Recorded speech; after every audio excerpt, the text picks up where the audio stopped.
ইতিহাস সাক্ষী সেই ব্রিটিশ খেদাও আন্দোলন থেকে শুরু করে 2001 সালের 1 অক্টোবরের নির্বাচন পর্যন্ত ওলামারা যেখানেই ঐক্যবদ্ধ হয়েছে সেখানেই বিজয় এসেছে। আমরা লক্ষ্য করে দেখেছি আফগানিস্তান যুদ্ধ করল রাশিয়ার সাথে। এটি একটি অসম যুদ্ধ ছিল। আমার ভাষা আমি তখন বলতাম যে যুদ্ধ হচ্ছে নবজাতক শিশুর সঙ্গে সিন্দাবাদের বিরাট দৈত্যের সাথে। ওদের মডার্ন অস্ত্রপাতি আর আফগান মুজাহিদদের কাছে হলো নূহ আলাইহিস সালামের জমানায় বন্যায় ভিজানো গাদা বন্দুক। এই দিয়ে তারা লড়লেন। সেই লড়াইয়ে দেখা গেল রাশিয়ার মতো বিশাল দৈত্য কুপকাত হয়ে গেল, আর আল্লাহ তাআলা আফগান মুজাহিদিনদেরকে জিতিয়ে দিলেন। কেন দিয়েছিলেন? কারণ যুদ্ধ যখন লাগলো তখন সবাই পালানো শুরু করলো। ওই দেশটা জঙ্গল আর পাহাড় দিয়ে ভরা, সব পাহাড়ে জঙ্গলে সব পালাতে শুরু করলো। পালায় গিয়ে দেখলো ওলামারা সব এক জায়গায় এসে গেছে। ওই সব ওলামা যারা একজন আর একজনকে দেখতে পারে না, দেখলেই রুমাল দিয়ে মুখ ঢাকে, সালাম দিলে জবাব দেয় না। ফতোয়া দিয়েছিল সে কাফের 5 কারণে, উনি কাফের 3 কারণে, আর উনি কাফের 17 কারণে। এদেরকে যারা কাফের না মনে করে তারাও কাফের।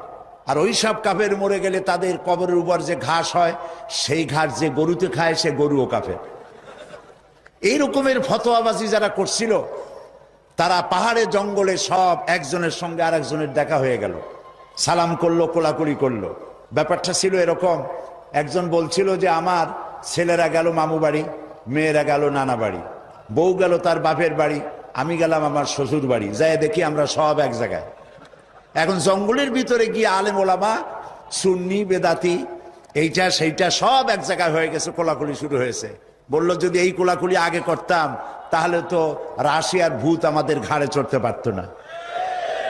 সুতরাং 9 বছর যুদ্ধ চললো। এই 9 বছরের অসম যুদ্ধে ওলামাদের ঐক্যের কারণেই আল্লাহ পাক আফগানের মুসলমানদেরকে ইসলামী রাষ্ট্র প্রতিষ্ঠার সুযোগ করে দিয়েছিলেন।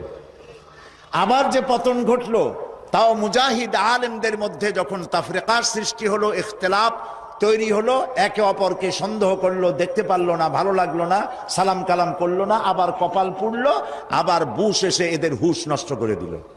আফগান আবার চলে গেল আরেকজনের দখলে। ঠিক এমনি করে ইরানের মুসলমানেরা, তাদের সাথে আমাদের আকীদার অনেক বেশ কম আছে, কিন্তু তারা যখন ঐক্যবদ্ধ হলো, ইরানের ওলামারা আয়াতুল্লাহরা যখন ঐক্যবদ্ধ হলেন, তখন আমেরিকার মতো বিরাট পরাশক্তিকে তারা পদানত করে ইসলামী রাষ্ট্র, তাদের ভাষায় তারা ইসলামী রাষ্ট্র প্রতিষ্ঠা করতে সক্ষম হয়েছে এবং আমেরিকাকে পদানত করেছে।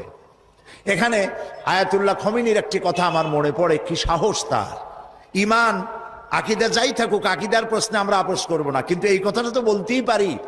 যখন আমেরিকা তাকে বলেছিল যে আমার দূতাবাস থেকে যে 56 জনকে গ্রেফতার করা হয়েছে আমেরিকান, এদেরকে ছেড়ে দাও, তা না হলে তোমার খাদ্য রসদ আমেরিকা থেকে যত সাহায্য যায় সব বন্ধ করে দেওয়া হবে।